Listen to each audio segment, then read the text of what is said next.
ओम शांति। आपका प्रश्न है, आज का वरदान समझना है। पावरफुल दर्पण द्वारा सभी को स्वयं का साक्षात्कार कराने वाले साक्षात्कार मूर्त भव। तो प्रश्न यह है, पावरफुल दर्पण बन के कैसे साक्षात्कार मूर्त बने, ये समझना है। उत्तर है, आज जो वरदान में शिव बाबा ने समझाने का प्रयत्न किया कि हमें एक दर्पण की तरह बनना है।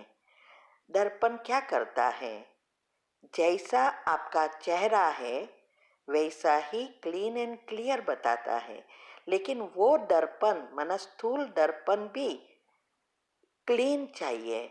अगर उस पे दाग है तो हमारा चेहरा क्लियर नहीं दिखाई देगा ना। जितना वो क्लीन होगा उतना हम जैसे है वैसे दिखाई देगा। ऐसे ही बाबा कहते हैं कि हमें हमारे स्वयं को क्लीन एंड क्लियर बनाना है। दर्पण, ये जो चेहरा है वो हमारे अंदर का दर्पण है कि अंदर क्या चल रहा है, कौन से विचार चल रहा है। उस अनुसार चेहरा स्पष्ट बताता है कि आप कौन से चिंतन में हो, और इससे ही हमारी चाल चलन, चेहरे, वाणी, व्यवहार सब पर इसका प्रभाव पड़ता है। तो जितना हम पॉजिटिव बनते जाते हैं, हमारी सिस्टम रिसेट होती जाती है। ऐसे ऐसे हमारी सारी ये जो वर्तन है, व्यवहार है, सब कुछ परिवर्तन हो जाएगा। मुख से बोलना नहीं पड़ेगा कि मैं तो ये कहना चाहती हूँ, ये करना चाहती हूँ, ये कुछ नहीं। आपके वे गुणों से जो दिखाई देगा, जिसको बाबा कहते हैं ज्ञान स्वरूप बनना। हमारे एक के एक गुण प्रैक्टिकल में स्वरूप में दिखाई दे।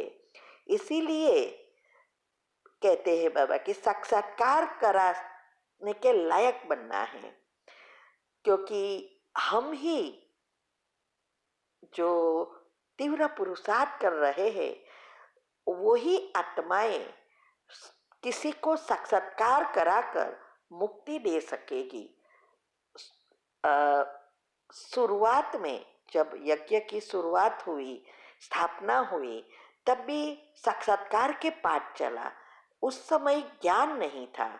अभी अंतिम भी साक्षात्कार के पाठ चलेगा, लेकिन अंतर होगा।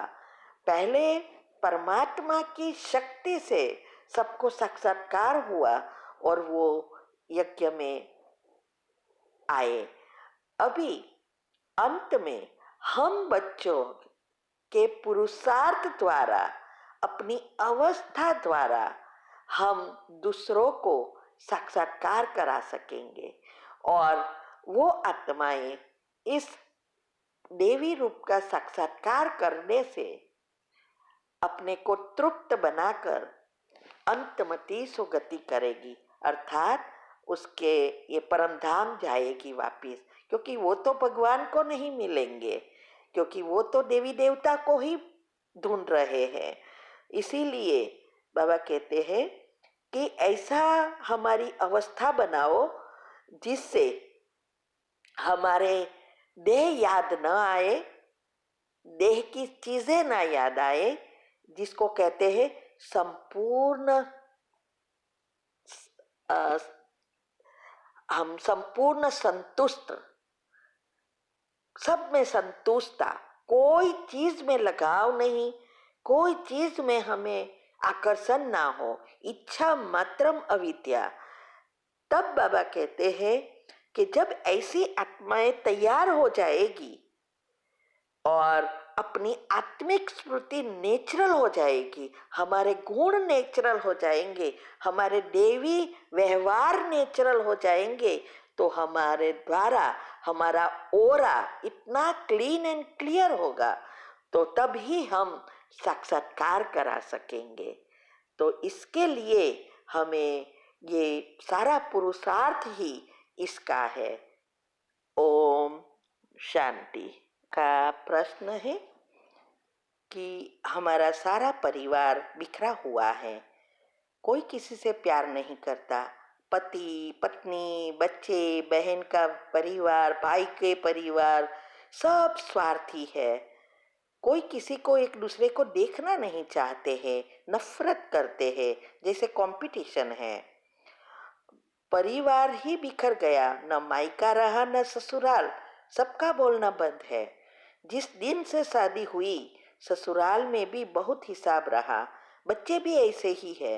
पति मतलब का प्रेम करते थे, ब्रह्मा कुमारी में जाने से और ही हो गए हैं, रूढ़ हो गए हैं। समझ नहीं आ रहा है ये क्या हो रहा है। क्या ये समय पर का फेर है?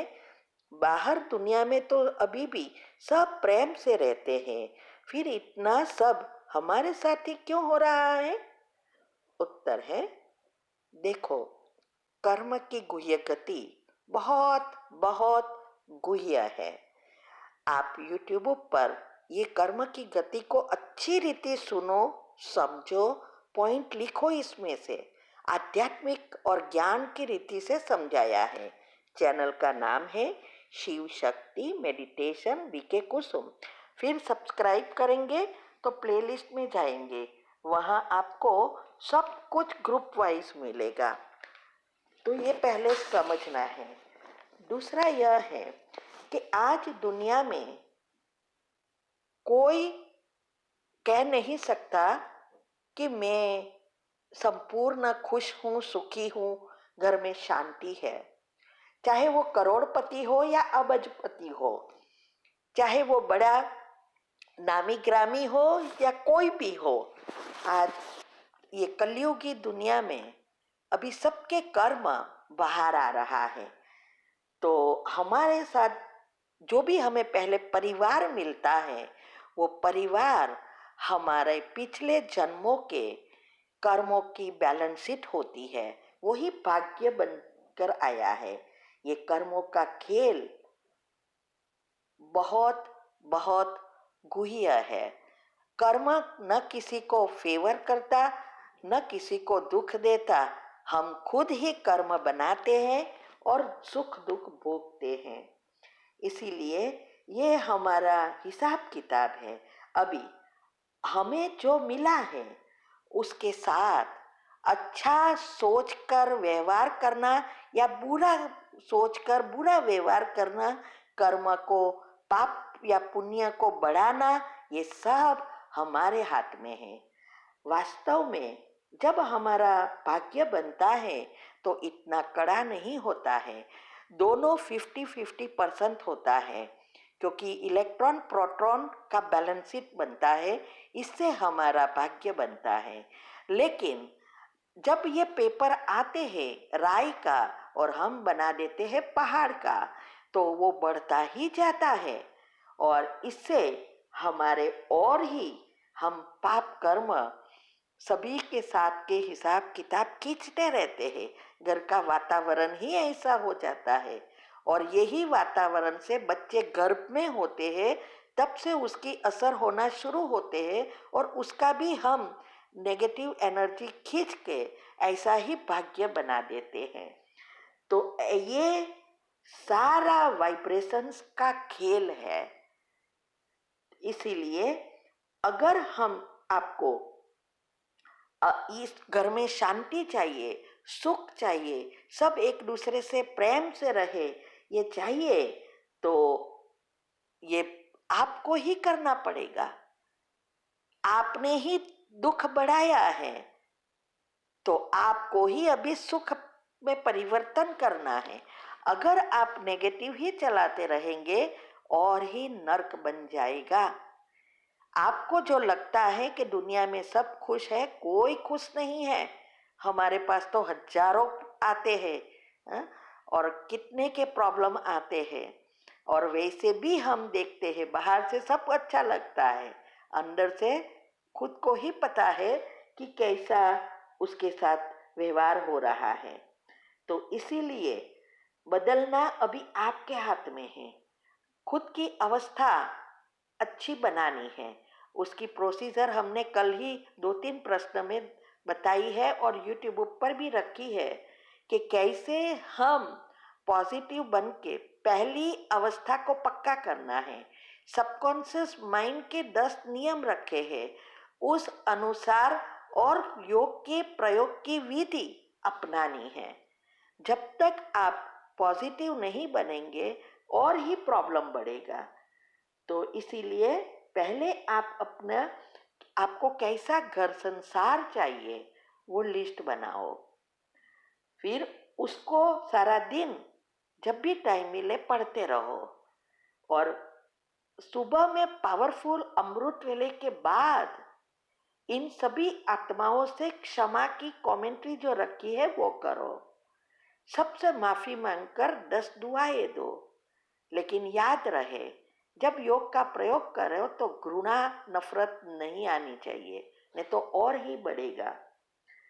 तो ये क्षमा की कमेंट्री भी रखी है।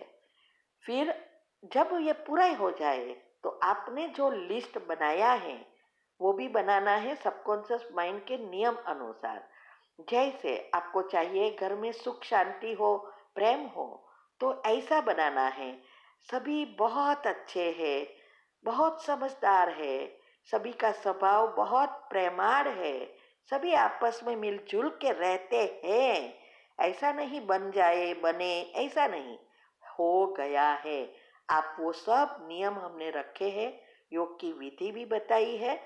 आप चैनल पर जाएंगे तो प्लेलिस्ट में योग और योग के प्रयोग, इसमें आपको सब कुछ मिलेगा। अगर आपको सुधारना है और इस जीवन को और दूसरे जन्म को तो करो, और अगर बिगाड़ना है और दूसरे जन्म भी बिगाड़ना है तो वो आपके हाथ में है। ये सब व्याज आ रहा है और व्याज के साथ दूसरा जन्म में भी कैरी फॉरवर्ड होगा। ठीक है। ओम शांति।